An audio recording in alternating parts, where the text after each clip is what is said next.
Hello everyone, welcome back once again. Today we're going to dive into the basics of getting started with web forms in Visual Studio 2022. Whether you are new to web development or just need a refresher, this guide will help you set up and create your first web forms project. So let's get started. But before we do, please make sure you subscribe to the channel if you haven't. So as you can see on the screen, I've got Visual Studio open.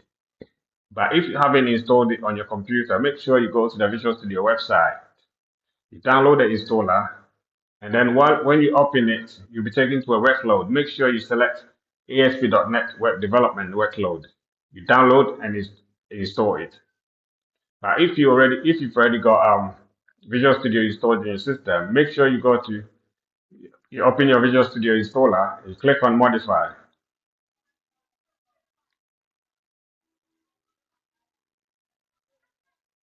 So you'll be taken to this workflows here. So make sure you've got this box checked. ASP.NET and web development. So this will help you build applications using ASP.NET Core, ASP.NET, HTML, JavaScript, and whatnot. Yeah. Make sure you've got this box checked, and you come here and you download and you install it. Okay. Once you're done with that bit, yeah, you go back and you open your Visual Studio. You open your Visual Studio and you click on create new project. So here we can search ASP. So here we scroll down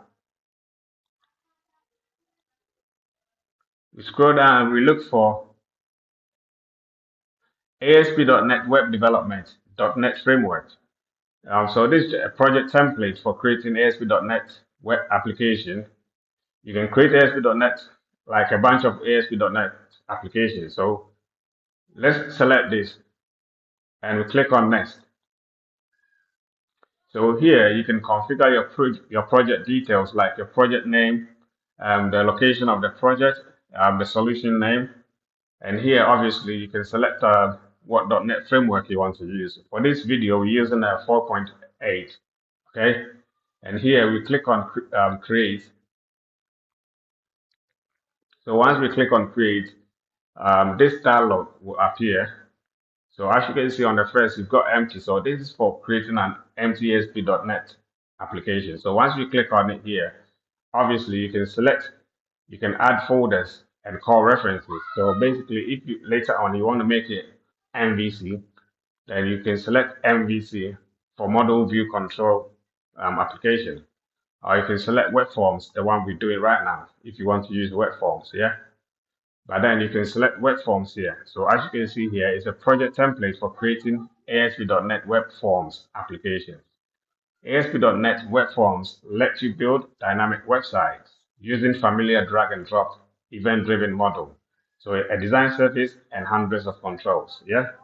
So once we select this here we've got this authentication. So here you can select whatever authentication that you want to use for your project. Okay. Here we're going to select none. We're not going to use as this just for you to get started. So as you can see here now, we've got web forms selected already as we're using the web forms template. And here you can configure some more advanced stuff like your configure your application to use HTTPS and a Docker support and whatnot. Yeah. So here we're going to uncheck the HTTPS and then we click on create. So this might take a while, so I'm just going to pause the video while the whole thing creates. Yeah. So as you can see here now, we've got the project created for us. So let's go inside the solution, yeah. So basically, the solution explorer contains all the folders that is needed for the project or for this template. So here we've got properties. So once we click it, so it's just the project property. Yeah, we've got app data. This is where you can put your SQL files if you've got one for the project. And app start, yeah. So basically, it's got the config files, and contents contains the CSS and whatnot, and the scripts obviously contains your your JavaScript.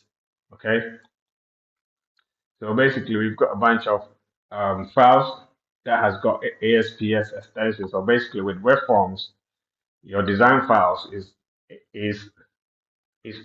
your design file extension is ASPS. So basically, all your designs will be contact.asps, default.asps. So let's have a look at default.asps.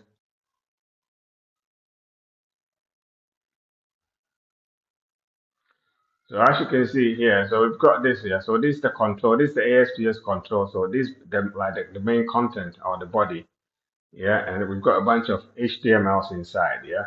So as you can see, it's not much different from your usual website. Yeah. But here, obviously, you can click on design. So instead of writing code here, if you're not comfortable with writing code here, so basically you can drag and drop the controls, or you can write the text just like that, and basically whatever changes that you make here will be updated on the code side. Yeah. So as you can see here, we've got split here, so we can click on the split. Yeah. So basically, we've got the design at the bottom and the code at the top. Yeah. So you can make changes at the code side, or you can make changes on the design side. And I mean, wherever you make changes will be reflected on the other side. Yeah. And as you can see, you can go. I mean, you can click on your toolbox here, and here we've got a bunch of controls that you can drag and drop into wherever part of the design or the code you want. Yeah. So basically, we've got buttons, we've got pointer, check boxes, and whatnot. Yeah. So let's have a look. Let's scroll down a bit. So at the web hosting side, yeah.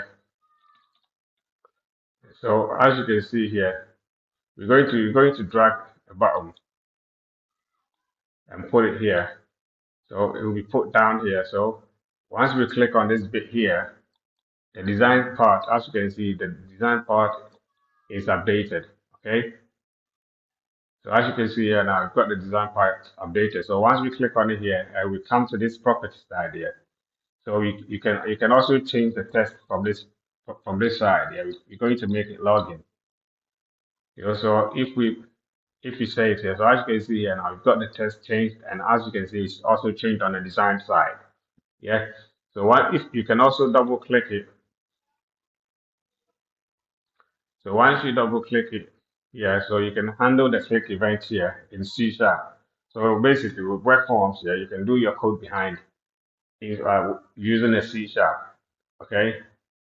So that actually makes it very easy for you. So I'm going to leave this video for here for now. So you can continue with this and explore further just to enhance your knowledge on this. Okay, so once again, if you haven't subscribed to the channel, please make sure you do, because I've got lots of videos coming up. And I hope you have a lovely morning, evening, afternoon, wherever you are. Peace.